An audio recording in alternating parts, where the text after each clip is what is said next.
नमस्कार, स्वागत आपका सुप्रभात उत्तराखंड के इस अंक में। आपके साथ मैं हूं राजेंद्र देव। चलिए अब खबरों पर विस्तार में बात करते हैं। देहरादून से खबर है, मुख्यमंत्री आज वहां पर विकास कार्यों का जायजा लेंगे। अजबपुर ISBT फ्लाईओवर का मुख्यमंत्री निरीक्षण करेंगे। डाटकाली टनल का भी मौके पर जाकर मुख्यमंत्री काम देखेंगे। सीएम के निरीक्षण की सूचना से अफसरों में खलबली मच गई है।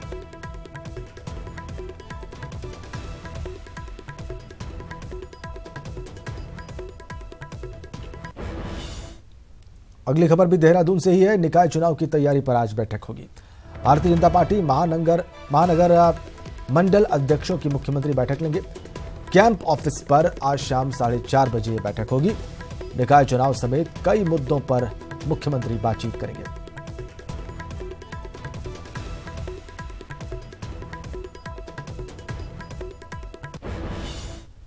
और ये सब इसलिए कि प्रदेश में निकाय चुनाव की आहट सुनाई देने लगी है। राज्य निर्वाचन आयोग किसी भी दिन तारीखों का ऐलान कर सकता है। 3 मई को स्थानीय निकायों का कार्यकाल पूरा हो रहा है, लिहाजा बीजेपी और कांग्रेस दोनों ही दलों ने ताल ठोक दी है। निकाय में जो नए क्षेत्र मिले हैं पूरे प्रदेश में जो हमारे स्थानीय निकाय हैं उसमें बड़ी संख्या में गांव मिले हैं। तो मैं आज ये भी घोषणा कर रहा हूं कि आने वाले 10 सालों तक कोई हाउस टैक्स उनसे नहीं लिया जाएगा। किसी तरह का टैक्स, सुविधाएं दी जाएंगी, लेकिन कोई टैक्स हम आने वाले 10 साल तक उनसे नहीं लेंगे। देहरादून के एक कार्यक्रम में मुख्यमंत्री त्रिवेंद्र सिंह रावत ने वोट भी मांगे और ये भी घोषणा कर दी कि प्रदेश के अलग अलग हिस्सों में जो भी क्षेत्र निकायों का हिस्सा बना है वहां अगले 10 साल तक हाउस टैक्स नहीं लिया जाएगा। राज्य सरकार सभी जिम्मेदारियों का वहन करेगी। सीएम के चुनावी संदेश और घोषणा से साफ जाहिर है कि निकाय चुनाव जल्द दस्तक देने वाले हैं। प्रदेश में 6 नगर निगमों की संख्या बढ़कर 8 हो गई है। 2019 के लोकसभा चुनाव से पहले निकाय चुनाव राज्य सरकार के लिए कठिन परीक्षा से कम नहीं है।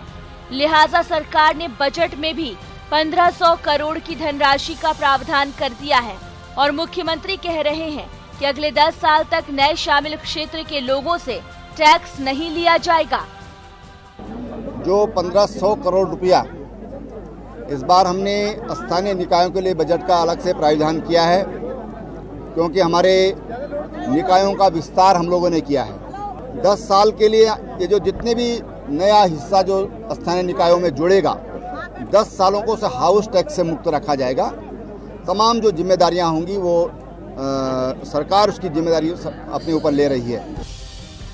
निकाय चुनाव की तारीखों का ऐलान भले ना हुआ हो, लेकिन चुनाव को लेकर सत्ता के लिए दांव ठोका जा रहा है और कांग्रेस निकाय चुनाव में कुर्सी हासिल करने के लिए छटपटा रही है और टैक्स छूट की सीएम की घोषणा पर कांग्रेस सवाल खड़े कर रही है। उत्तर प्रदेश के जमाने में उन ग्राम सभाओं को जो नगर पालिका परिषद में शामिल हुई थी, नगर निगम बना था, 18 वर्ष उत्तर प्रदेश के जमाने में मिला था। तो अब तो उत्तराखंड बन गया, आपकी अपनी सरकार है, आपको 20 वर्ष करना चाहिए था, आपने आधा कर दिया। तो इससे बड़ा न्याय क्या होगा? पिछले चुनाव में 6 नगर निगमों में से सिर्फ रुड़की के मेयर पद पर कांग्रेस को जीत हासिल हुई थी। अब 2 नए नगर निगम अस्तित्व में आ गए हैं। साथ ही प्रदेश में डबल इंजन की सरकार भी है। लिहाजा कांग्रेस को जीत का स्वाद चखने के लिए कड़ी मशक्कत करनी पड़ेगी। तो बीजेपी को भी अपना किला अभेद बनाए रखने के लिए जद्दोजहद करनी पड़ेगी। बहरहाल सभी की नजर तारीखों के ऐलान पर टिकी है। न्यूज़ 18 के लिए देहरादून से मुकेश कुमार की रिपोर्ट। निकाय और निगम चुनाव को लेकर कांग्रेस तैयारी में जुट गई है। निगम और निकाय चुनाव में ऑब्जर्वर की लिस्ट तैयार की जा चुकी है। लिस्ट को बहुत जल्द जारी कर दिया जाएगा। पूरी तैयारी है, पूरी तरह हम तैयार हैं हराने के लिए। हमारे ऑब्जर्वर हैं, जैसी घोषणा हो जाएगी वैसी वो आने लग जाएंगे। कांग्रेस उसके लिए पूरी तरीके से तैयार है और आज हम जो है शाम तक जो हमारे ऑब्जर्वर्स जिले में जाएंगे उसकी घोषणा भी हम आज कर देंगे। हम पूरी तरीके से तैयार हैं और 1 साल का जो सरकार का कार्यकाल है, जिससे हम कह सकते हैं कि घोर निराशाजनक वाला कार्यकाल है, इस सरकार के द्वारा 1 साल के कार्यकाल में उत्तराखंड को बजाय आगे ले जाने के पीछे ले जाने का काम किया गया है। मैं समझता हूं कि उत्तराखंड की जनता निकाय चुनाव में सरकार को सबक सिखाने के लिए कांग्रेस के साथ लाभबद्ध होने का काम करेगी। तो कांग्रेस कितनी तैयार है, ये आपने उनके दो नेताओं के मुंह से सुना। आगे बढ़ते हैं। मुख्यमंत्री विवेकाधीन कोष से जारी होने वाली धनराशि पर गंभीर सवाल उठ खड़े हुए हैं। पिछले एक साल में इस कोष से लगभग 32 करोड़ रुपए जारी किए गए हैं, लेकिन कांग्रेस ने धनराशि आवंटन पर सवाल खड़े किए।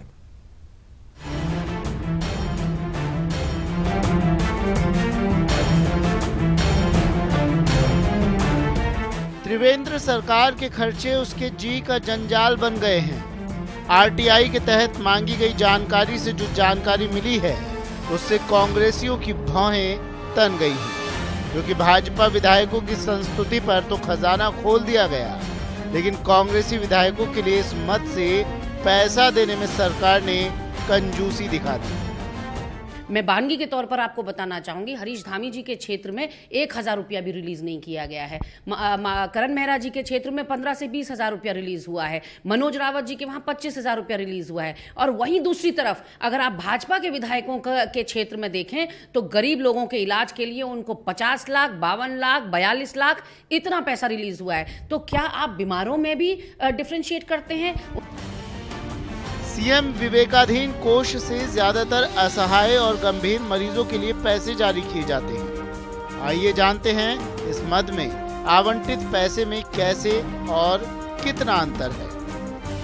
सबसे ज्यादा पाने वाले मंत्री मदन कौशिक 52,24,000 रुपए, अरविंद पांडे 51,96,000 रुपए, सतपाल महाराज 49,45,000 रुपए। दूसरी तरफ कांग्रेसी विधायकों की हालत बेहद पतली दिखाई देती है। इंदिरा हृदयेश 1,05,000 रुपए, प्रीतम सिंह 5,000, करण महारा 25,000। लगता कि कोई ऐसा भेदभाव किया जा रहा होगा, क्योंकि मुख्यमंत्री जी तो पूरे उत्तराखंड के मुख्यमंत्री हैं, तो इस प्रकार का तो कोई भेदभाव मुझे नहीं लगता कि इसमें भेदभाव हो सकता है।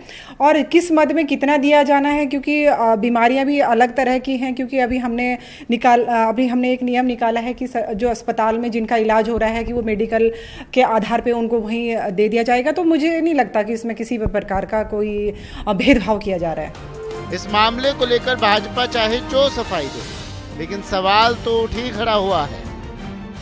विवेकाधीन कोष उत्तराखंड में भ्रष्टाचार से जुड़ा हुआ है, एक तरीके से रिश्वत है, ब्राइब है। और जो एमएलएज अपनी गवर्नमेंट्स में मुख्यमंत्री के या तो ज़्यादा क्लोज रहते हैं या दबंग माने जाते हैं या थोड़ा सा ज़्यादा गर्म किस्म के होते हैं या कलाकार होते हैं, वो ज़्यादा खींच लेते हैं।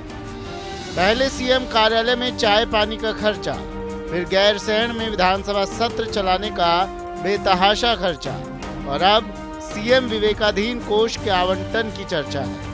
लगता है कि आने वाले समय में सिर्फ खर्चों पर चर्चा की जाएगी। देहरादून से न्यूज़ 18 के लिए मनीष कुमार के साथ किशोर रावत की रिपोर्ट।